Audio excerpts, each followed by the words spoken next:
Olá, meu nome é Aline.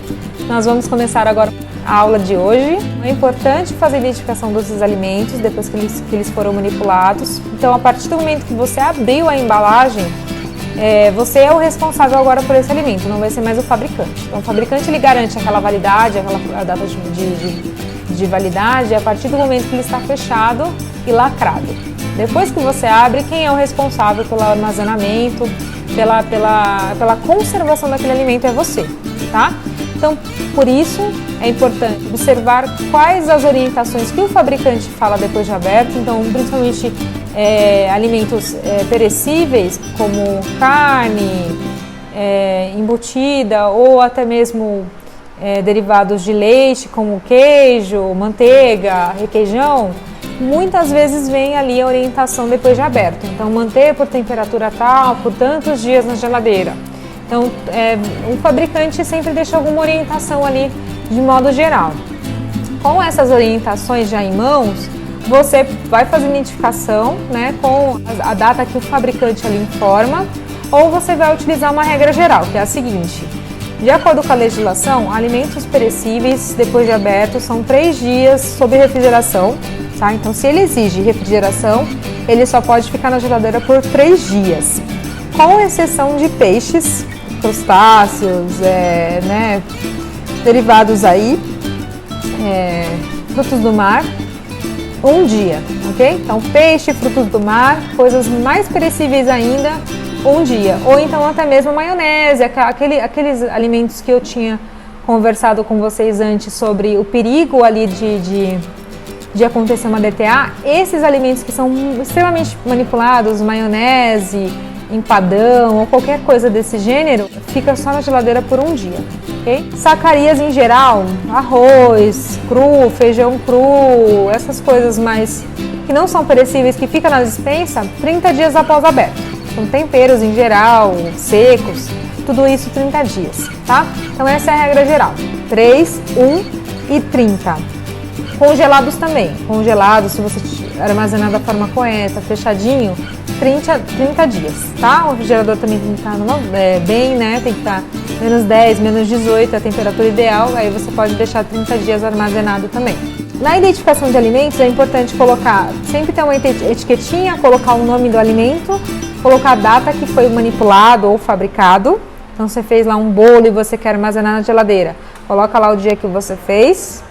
E aí depois você vai colocar a data de validade de acordo com a contagem. Então, fiz hoje, conta mais 3 dias e aí coloca lá a data que vai vencer. Fica de olho nessas validades, então fica de olho nas identificações de alimentos, para não deixar nada vencido dentro da geladeira. Se tiver alguma coisa com identificação não estiver vencido, você sabe que não está, mas está com a identificação ali, para o fiscal vai ser vencido. Então, fica de olho nisso. E se tiver alimento aberto, manipulado, sem identificação, ele também pode considerar como vencido. Tá? Então, tudo 100% tem que estar identificado. Na etapa de preparo, cozimento, tá? E aí o cozimento, lembra que eu falei da temperatura de risco ali, que tem a proliferação de micro-organismos? Então, de acordo com a legislação, a temperatura ideal para o cozimento é quando o alimento atinge a temperatura geocêntrica, que é de dentro do alimento, o centro do alimento, não adianta ser só a superfície. Dentro do alimento tem que chegar a 74 graus Celsius. Chegando aos 74 graus Celsius, é 100% de certeza que aquele alimento não tem risco de proliferação de micro-organismos. Você conseguiu matar todos os micro-organismos que tinha naquele alimento.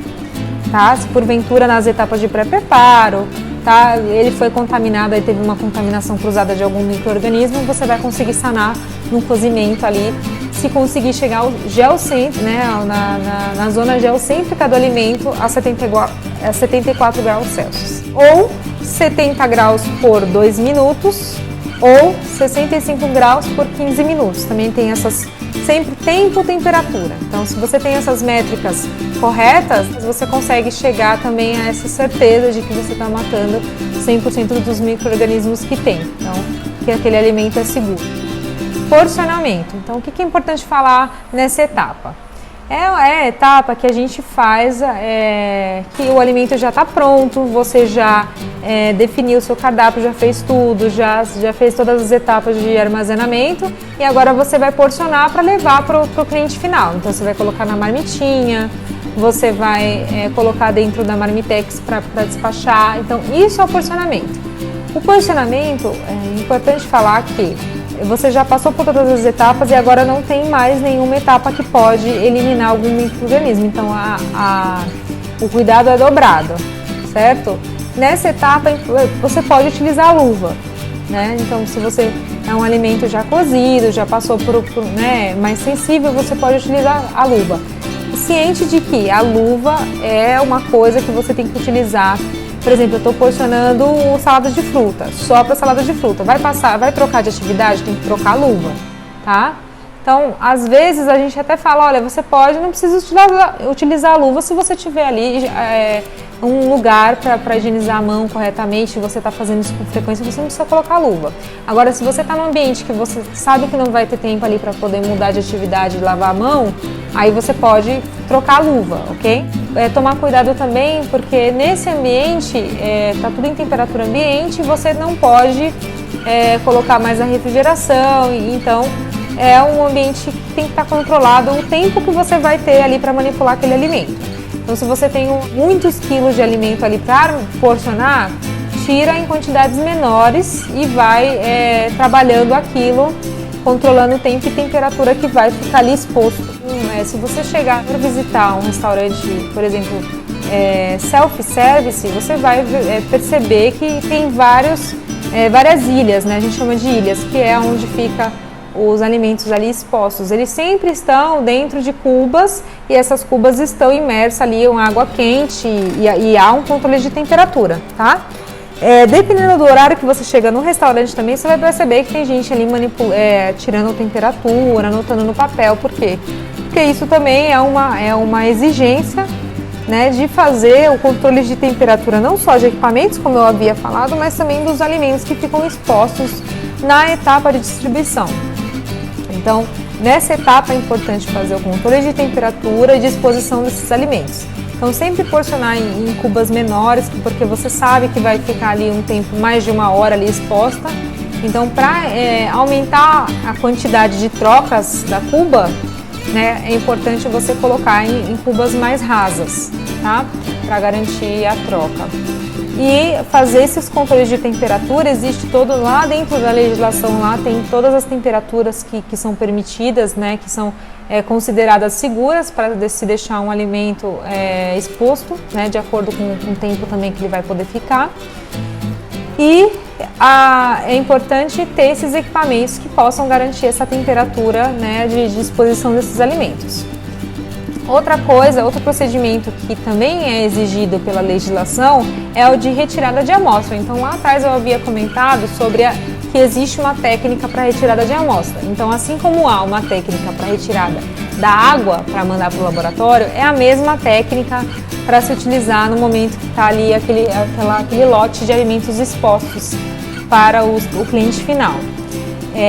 Para retirar a amostra desses alimentos, de toda a produção de alimentos, né, cada lote que você fabrica, você precisa tirar uma amostra. Primeira coisa, existe um saquinho específico para retirada de amostra. Ele é um saquinho que ele é todo fechado, então você precisa cortar manualmente para poder ter acesso ao interior do saquinho. E esse saquinho ele tem uma tira branca. Essa tira branca, ela é onde você vai anotar com uma caneta, né, esferográfica comum.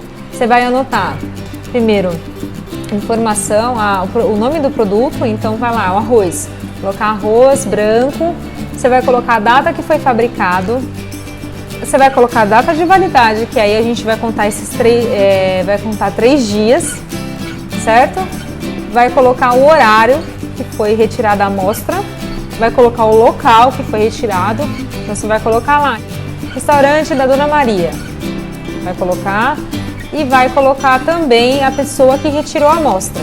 Então, você vai colocar lá, Dona Maria retirou, você faz uma assinatura e para garantir que foi você que retirou. Por quê? Porque se der algum problema na amostra, é você que retirou e aí precisa estar documentado isso.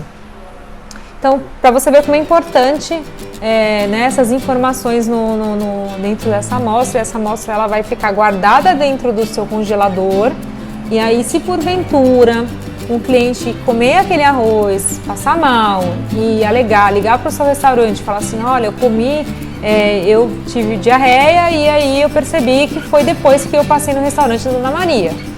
E aí ele exigir uma apuração maior, aí você vai ter que pegar essa amostra, eu vou pegar lá a amostra do dia 15, que foi o dia que o cliente comeu lá, e vai mandar para um laboratório, e aí é uma prova que você tem, né, o laboratório constatar lá na amostra que está tudo ok, que não tem nenhuma bactéria contida naquela amostra, é uma prova que você pode ali apresentar para o cliente e falar assim, olha, não foi no meu restaurante que você comeu e passou mal, olha aqui, eu guardo a amostra de tudo que eu fabrico, eu mandei no laboratório, o laboratório fez análise microbiológica e não foi detectado nenhum micro-organismo lá. Então, eu te garanto, eu tenho a prova aqui de que não foi no meu restaurante que você passou mal. Então, é uma segurança para você que é dono do restaurante e é uma segurança para o cliente também quando há esse cuidado, tá? Então, essa é uma outra coisa importante, outra etapa importante que a legislação sempre pede e solicita, tá bom? É importante falar também sobre a utilização de sobras. Então, ainda nesse ambiente de que você faz a utilização ali de um posto de distribuição, de exposição de alimentos, vai querer abrir um restaurante self-service. E aí você tem, sobrou alimentos ali expostos, você quer utilizar, você tem dó de jogar fora, enfim, foi um dia fraco, não teve muitos clientes, a gente nunca tem como saber, né, o que realmente a gente vai vender naquele dia, né? Nesses casos, todos os alimentos que vão para exposição ali nas ilhas, né, de distribuição, que as pessoas têm acesso e têm manipulação ali, esses alimentos infelizmente têm que ser jogados fora, tá? Então é uma sobra que ficou ali exposta, né, as pessoas passaram passaram próximo, falaram em cima, então existe um risco muito grande ali de contaminação, então esses alimentos têm que ser jogados fora. Mais um motivo para sempre ter cubas mais rasas, né? Colocar uma quantidade menor. Você está vendo que está acabando ali o tempo né, que o restaurante fica aberto e aí falta meia hora, uma hora para o final ali no momento do almoço, você já tem que diminuir as quantidades que você está colocando exposta ali no seu buffet, ok? Já os alimentos que não foram expostos, que ainda estão na panela ali, hoje estão lá dentro da refrigeração, né, tudo na espera, esses alimentos eles podem ser considerados como sobras limpas, né, que são as sobras que podem ser reutilizadas, ou para você fazer um novo preparo, ou para você expor no outro dia. Então você faz um reaquecimento daqueles alimentos, claro, de maneira controlada, né, você tem que identificar tudo, colocar fita filme, né, para armazenar e no outro dia verificada, né, como foi feito o reaquecimento desses alimentos e aí sim você pode expor de novo ou utilizar novamente, tá? Então essas sobras que ficam controladas, né, na espera, essas sim podem ser utilizadas. As sobras que ficam na exposição, que já foram para a última etapa, foram de fato para distribuição, essas têm que ser jogadas fora, tá? Bom, por hoje é só. Encerro mais uma etapa aí da nossa formação. A gente já falou bastante sobre segurança alimentar. Agora vocês já têm o conhecimento mais aprofundado de como garantir as boas práticas da produção de alimentos e a segurança dos alimentos que você vai produzir. Vou pedir novamente para que vocês tenham a legislação, estudem a legislação e discutam dentro do grupo sobre dúvidas com a gente, pode tirar essas dúvidas com a gente. Outra coisa que eu vou pedir bastante é que vocês, a partir de hoje, vão a estabelecimentos comerciais, observem esses pequenos detalhes, tá? Então, como é o material da bancada do restaurante que você costuma ir, como os funcionários estão vestidos, se eles estão com touca, se eles estão com uniforme, verifiquem se tem um local para a higienização das mãos corretamente. Então, observem essas pequenas coisas, porque agora vocês têm um olhar mais crítico, né? E isso é muito proveitoso aí para que vocês possam desenvolver melhor esse conceito de segurança alimentar na vida de vocês. Nas próximas aulas nós teremos aulas práticas e aí de fato a gente vai colocar a mão na massa, tá bom? Muito obrigada e até a próxima aula.